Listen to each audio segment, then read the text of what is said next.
film like Outhouse, and then even in a very different way, it's a very different film, but let's call it, if nothing else, character, script-driven film like Gulmohar, which released on OTT, which received great kudos, justifiably so, from everywhere. There's two things. One, there is a sense now that across film industries, but Indian film industries, but certainly the Hindi film industry, the making of story-driven stuff is moving to the platforms. It is now laptop viewing or at-home viewing, whereas the theater is no longer the space where great films or even interesting slice-of-life films, the smaller character-driven, person-driven, writer-driven film, can be made or seen. I just wanted to get your sense of that. As you said, now we are surrounded by screens of different sizes. You can see a film in your cell phone, there is so much happening, and then you've got a bigger screen, and then you've got these bigger screen. But the pleasure of watching a film in a theater, in a cinema hall, with lots of other people, is a different, that those, what do you call them, those, what's the word, actual word, one screen, single screen theater. That was a different experience, not like leaning back and popcorn and all that, but it was just the sheer viewing with so many different kinds of people. There was those people who sat and then you were on the dress circle. So it was and then when at exactly the same place people reacted. So one realized that how a film can bring people together, at exactly the same place, everywhere in the country. People get bored at the same place, people laugh at the same place, and how commonalities far exceed our differences, and how even uh, the social status, etc., is not a bar, and it's a wonderful experience, and that multiplexes have robbed us from that experience, and now people go, and it's a different thing. You don't really respond the way a film needs to be responded to. Yeah, but it's also we see, I mean, I'll play devil's advocate for a bit, but that um, the theater, the distance between the theater hit and the non-theater, so, I mean, say what used to be parallel cinema or cinema and mainstream cinema, That's disappearing. is it disappearing, or is it that the spectacle is still a big screen? You have, especially films from the South, or now what we would call that Kalki. sensibility in different languages. This big action or big, just larger than life is for the big screen. But it is not, it is especially in Hindi cinema, one would say, because people are saying from the South, especially, there's some small, interesting films emerging, that there is, I mean, there are no internationally great Indian filmmakers. Payal Kapadia's film is done very well right now. But like Satyajit Ray, there's that generations after that, say from the 80s, maybe 90s onwards, that have we focused on the commercial side of cinema so much, and at the expense of the artistic side, and maybe that's brought down both. I firmly believe that after 90s, when the films opened up, really, because we started seeing world cinema to some extent. Still, we don't see world cinema, but we saw American cinemas and other cinemas that came to us. So, and even through television, a lot of cinemas came to us. So the audience grew up, so to speak. They were more matured, and there was a lot of churning. They were better prepared to accept new plots, new angles, and more open. Like in Gulmohar, the last scene of my, winking. At once upon a time, probably it wouldn't have been accepted. But it was accepted, and people also liked it. I was quite worried that, I've got an image, and people might just laugh or might say that, this is not right for her stature to, but none of that happened. So I think we've moved on, the audience have moved on, and they have more appetite for different kind of films. And OTT has normalized a lot of things. And so But then again, that's the screen and the screen. And what you're saying about these big budget films, it is becoming a little top heavy, and I am personally quite concerned that the actors are charging such a huge amount. It is not really, and they travel with with cooks and people who massage and lots of people, maybe a companion also who talks to them, I'm not sure. But they do really, and I did something, an ad film or something, so person who does my uh, makeup and my hair, he was saying, now there is a competition how big your trailer is. So earlier Vanity it was van. just a vanity how. So you have the essential purpose of that is that we have a little privacy, it's air conditioned, and you have a mirror and you dress up and it's a long mirror if you're wearing a sari or how you look, like I'm worried about how far my trousers are riding. So anyway, so you see yourself. But now you have one room, then another room for meeting, and another room perhaps for resting, and that's kind of a criteria like how important you are, etc. So it's moving away from the real thing, which is performing, which is in front of the camera. From what is essential is from start sound to cut. That's what is being recorded, and that's going for post-production, and that is what it's all about. So all these other factors of who is who, and there's number one, number two. So all that is unnecessary, I feel. Of course, making money, that's very good. And why are you making money? Because you're popular, people are coming to see your films. But for the actor to be so conscious about who you are, I think is moving away from reality. And if you're moving away, how do you depict real people? How do you understand how humor is changing?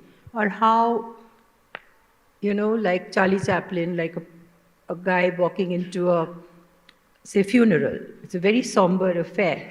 And he trips and falls and everybody starts laughing. It's the timing. So all those things are more important than what shoes you're wearing or what. But that seems to have become very important for actors. And when we were receiving awards, for instance, when I got the Best Actress Award for Aradhna, Nargis ji, Wahida ji, everyone came.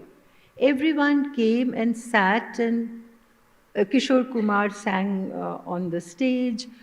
So it was a kind of a film fraternity celebration, not Sharmila Tagore celebration. So everybody participated. Now you have a show, then some people will come much later. So suppose you're sitting on the first row, another row of chairs would be put, so then A-listers will come. And nobody talks to anybody. Like you don't go up and say, hi, how are you? And I haven't seen you for so long, and well done, you got this award. Everybody waits for that photo op or whatever, and then they leave. And if you're not getting any award, you don't go. So it's not like Oscars, for instance. That's not like that. So it's a celebration of films. So things have changed a lot. So I don't think for the better, this aspect. But on the other aspect, the churning and the different kinds of films that we are making, Lapata Ladies, Crew, for instance, nobody would have believed that 3 girls can do this. No matter how impossible that sounds. But actually they did it and we lapped it up. I mean, I loved it, It was fun. Yeah. The idea that women can do it. Like Piku, I mean, of course, that's already an old film. The idea that a woman can look after a father, nobody would have scoffed at it. And even when there was Mrinal Sen, etc., were making films about women who were going out to work, their money was appreciated, but they were not appreciated because you're a fallen woman if you're going out to work. And then working in films, when I joined films, was deeply frowned upon. And therefore the film industry also withdrew they had their own little club or own little social interactions because they also stayed away from the society. It was very judgmental. They saw their films but didn't think. And especially, again, it was the women who were really, the actors were accepted. But women were not accepted because it was a profession, was not. You didn't give yourself enough credit for being far ahead of your time even then, right? And of course, there's say working after getting married was something that very few actresses did till very recently. It was But they felt that because the audience would, move away from them because now that they're married, because a different kind of, and even I felt that, once upon a time I'll be whistled at or, that kind of admiration. I remember going to Hyderabad with, no.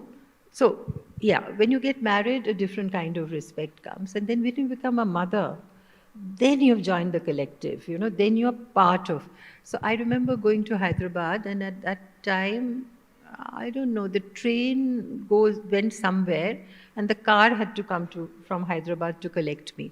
So I got there about 2 o'clock in the morning, and I got down with my maid, etc. And within seconds, a crowd gathered.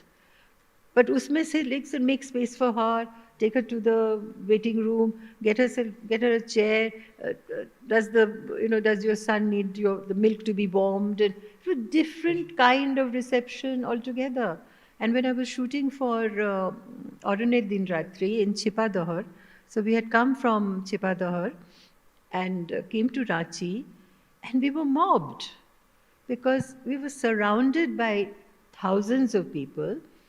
And they wouldn't let us go. And somebody said, "Hum falana dimka ka ladka hai, train jala denge." They were sitting on the track. We were stuck there for 3 to 4 hours. And one poor Russian lady was locked up in the bathroom. And then finally they said, "Okay, Sharmila Tagore has to go there." And so I went out to the other gate. They threw some mud at us or whatever they did. And then we were allowed to leave. So from there to there and from now, so you can see the audience reacting to you differently. So that time, because I got married, then I got children, and now I'm old. So there is that perception. But you'd actually broken a few molds in your time. I want to know the challenges of that. Because I think I came from a very different kind of family. I was G.N. Tagore's daughter in Kolkata. I knew who I was. So I had a kind of self-confidence, perhaps the right kind of confidence. And I didn't really much care about what others said about me because I knew what I was doing. I was exactly the same then as I am now. I haven't changed very much. I've grown and I've become more exposed to wonderful things which have added to myself, who I am today. But my thinking or behavior wasn't any different. But because I lived alone in a hotel, I was not chaperoned, people had different ideas. So I became a social suspect because everybody else belonged to Maharashtra, belonged to, they could accept them. Or they followed, they were chaperoned, they wore white, they didn't have alcohol openly or smoked openly. If they did, it would be in private. So I was different. So they couldn't work me out, let's put it that way. So I was perhaps a bad girl. But then once I settled with Tiger, the perception changed. So people have perceptions because of the society at that time. And if they don't understand somebody or something, they tend to judge it from their point of view.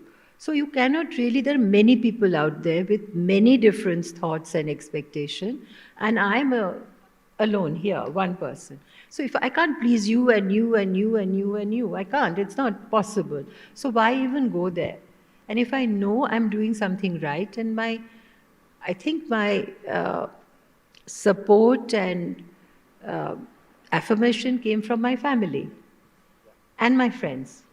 And as long as I had them, I didn't really, I wouldn't say I didn't care. I mean, of course, if somebody wrote badly about you, it hurt. I mean, we are all people with emotions, but my way of dealing with it was not to read it. Because if you read something, it hurts. But if I don't read it and you are telling me that, oh, this was written about you, it's not so bad. So I wouldn't take film magazines or read about it. But here I am today. No, but it's interesting you say this because now celebrities, of course, but also, a lot of young people, now everyone is open to criticism when you're on social media. We're all putting lives out there in a way Yeah. that it wasn't so in the past, till fairly recent past, actually. It was Shobha who started, no? Yeah, All that Asli Ghee and La Yeah. Tagore and Hinglish. English. English was her, half English and half Hindi. So she started tongue-in-cheek kind of journalism. Yeah.